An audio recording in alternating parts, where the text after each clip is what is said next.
Hello, welcome back to Learn Economia. In this video, we are going to discuss the addition, subtraction and multiplication of matrices. We have already discussed what matrix is.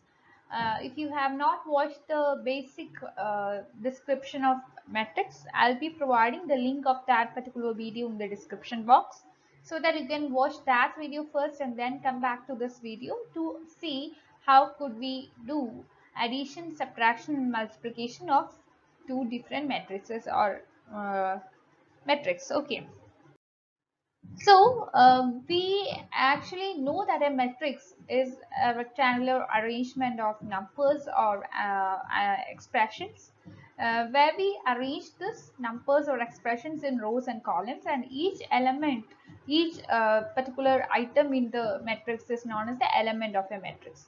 And matrix operation usually involve algebraic operations of different matrices.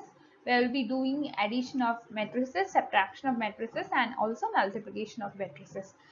We can see that in the case of addition and subtraction, we use some kind of identical kind of guidelines to do the same, whereas in the case of multiplication of a matrix, we have to ensure that the number of columns in the first matrix is equal to the number of rows in the second matrix. If and only if this condition is satisfied, we can go for multiplication. That's it. Having discussed the basic things or the basic aspects with respect to addition, subtraction, and multiplication, just understand the details about uh, the dealing of these kind of operation, how to deal with these kinds of operations. In the case of addition of matrix, you will be given two matrices, matrix A and matrix B. Here what you have to do is that you have to add the two matrices. Here uh, in this slide itself, we could see that there are two matrices, a matrix A and matrix B, and both these matrices are of order 2 into 2. Matrix A, here the elements are A1, B1, C1 and G1. In the case of matrix B, the elements are A2, B2, C2 and D2. So these are the two matrices given, and these two are of order 2 into 2. Here what you have to do is that each element of the matrix, each element of the newly derived matrix would be the sum of the corresponding elements in matrix A and matrix B. For example, the first element in the newly derived matrix would be A1 plus A2. The second element would be B1 plus B2. Third element would be C1 plus C2. And the final and fourth element would be D1 plus D2. You have to add the corresponding elements of matrix A with matrix B. That's it. That is how you could derive the new matrix, just by adding the two matrices given. Okay. So having understood how to conduct addition of the two matrices given, let's understand some of the properties of matrix additions. If you are given two matrices, you can apply commutative law. That means that matrix A plus matrix B would be equal to matrix B plus matrix A. If you're given three matrices, matrix A, matrix B and matrix C, then you can go for associative law. That means that there exists some kind of application of associative law. That means that matrix A plus B plus C, matrix A plus matrix B plus matrix C would be equal to matrix A plus matrix B plus matrix C. That's it. Then we will be having another property where A plus O is equal to O plus A. Here, so that would be equal to A. Here O stands for a zero matrix. We've already done, we have already discussed what a zero matrix is, or what identity matrix is, or what null matrix is, or what singleton matrix is. All these kinds of types of matrices are dealt with in the video we have already set. So I'll be anyway providing the link of the video in the description box so that you can go to the same and see how these kinds of matrices are different from one another. Okay, having said that, let's understand subtraction of matrices. We have already said that in the case of addition and subtraction, we are going for almost the same kind of things, but the only difference here is that you are going for different kinds of operation. In the case of addition, you will be going for plus, and in the case of subtraction, you will be going for minus. That's the only difference, but all the other things, taking the elements, how to conduct these things, all these are that's all the same. Okay, here you are given two matrices, matrix A and matrix B, both of order 2 into 2. Matrix A elements are A1, B1, C1 and D1, and matrix B elements are A2, B2, C2 and D2. Here what you have to do is that just subtract A1, so just subtract A2 from the corresponding element in the matrix, that is A1 minus A2. Okay, and in the case of next element B1 minus B2, next element C1 minus C2, and the bottom panel D1 minus D2. That means that just subtract the matrices by subtracting by subtracting each element of one matrix from the corresponding element of the another matrix or the second matrix. That is what of the second matrix. Okay, that is what you have to do. Hope you understood.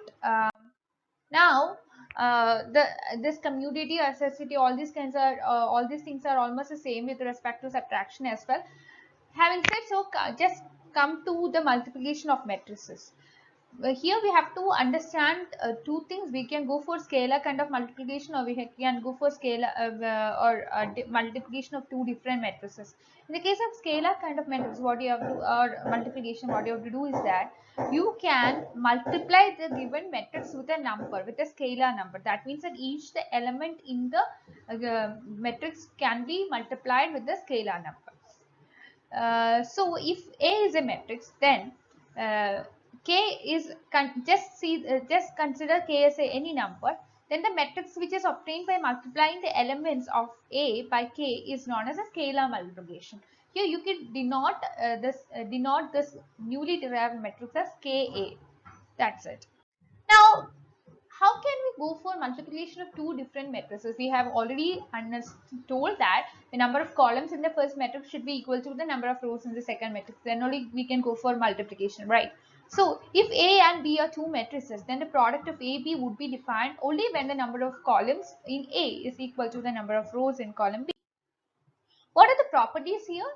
We have to understand that matrix multiplication is not at all commutative. That means that matrix A into matrix B won't be equal to matrix B into matrix A, but this would be associated. That means that AB, matrix A into matrix B into matrix C would be equal to A into BC. That is matrix A into matrix B into matrix C.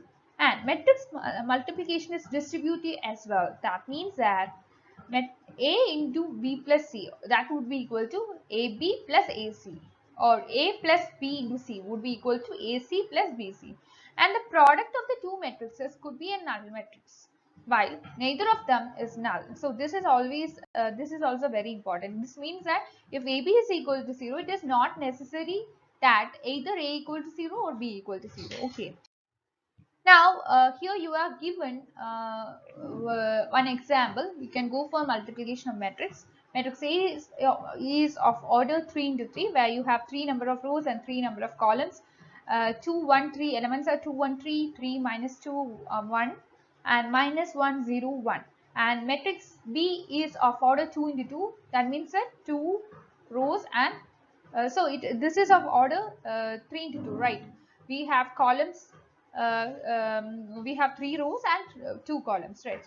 So here we have to see that whether we could satisfy the condition for multiplication, that is the number of columns of the matrix should be equal to number of rows. In the case of matrix A, the number of columns are 3, right? And in the case of matrix B, the number of rows are 3. That means that we can go for multiplication.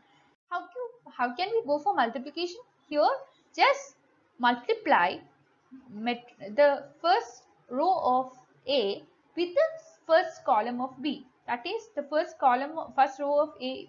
The elements are 2, 1, 3. What are the elements in the first column of B? 1, 2, 4. So just use that. Then you will be getting in the answer 16. 16. That is the first element in the newly derived matrix.